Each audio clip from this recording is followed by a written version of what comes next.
or we're going to take a look at SegWit 2x. Now we're starting to get ridiculous.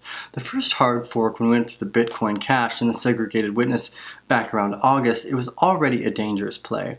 I don't believe Bitcoin needed to be faster or cheaper, and it's not actually a move to get us anywhere closer to mass adoption. It doesn't make any difference. Bitcoin is meant to be a wealth storage layer, not a currency or a transaction layer. One of the first things that's really interesting when you look at this, one of the names that pops up is DCG. They're the company spearheading this movement. The CEO of DCG is Barry Silbert. He's a former investment banker, and MasterCard is also an investor in DCG. Now, these are very contradictory lines of what we're looking for when we want to dive into Bitcoin.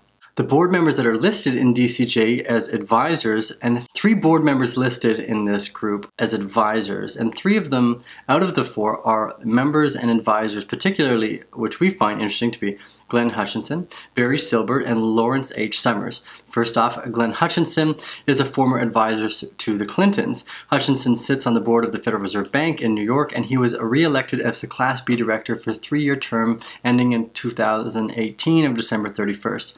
Yes, this is correct. They're putting a banker in charge of some of these moves. Second, Barry Silbert, the CEO of DCG, or the Digital Currency Group, is actually funded by MasterCard. He is an ex-investment and banker at Julian and Loki, and these are their board of advisors. They're made up of investment bankers and people that are closely related to the central bank system. Lawrence H. Summers, their 3rd advisor here, which is of chief concern, is an economist at the World Bank from 1991 to 1993, and in 1993 he was actually appointed the Undersecretary for International Affairs in the United States.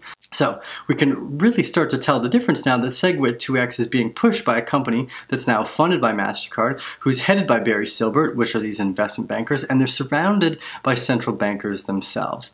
We're getting into dangerous territory, and the waters and the sharks are getting closer. Next, we're fair. I mean, it makes sense, right? These guys are all bankers. They want to get in. They know that their game is up, and the systems that they have in place are not capable of keeping up with Bitcoin. So what can they do? All they can do is insert themselves as middlemen. This is dangerous. We don't want that. So currently a lot of this stuff is being overseen by a security company called BitGo. Now BitGo is overseeing the development of the SegWit 2x. BitGo has a product service that basically is trying to facilitate the transaction and supposedly prevents double spending. But it seems like their main selling point is that they insert themselves as middlemen. Again, something that we don't want in Bitcoin. So SegWit 2x is starting to look a lot more dangerous as we go further. Now, I was quite happy with Bitcoin as it was, moving slow and taking time, costing money, because again, it was significantly better than the SWIFT transfer system, and just in general better than owning any bank account. Now these guys are trying to insert themselves as middlemen for all of the transactions.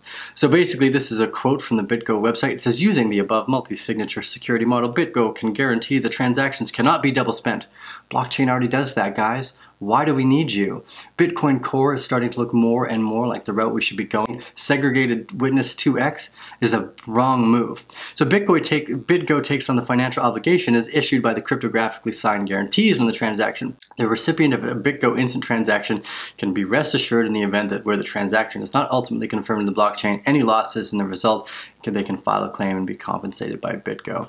Now, see, this is the problem. This is one of the fundamental problems with banks and central middlemen in the first place. They're taking responsibility, and because of that, they're trying to alleviate the problems of, like Bitcoin not having a CEO to call on. We don't want that. I want to be in control of my own assets, and I want to be in control of knowing where it goes once I send it. I don't want any middlemen. BitGo, SegWit 2x.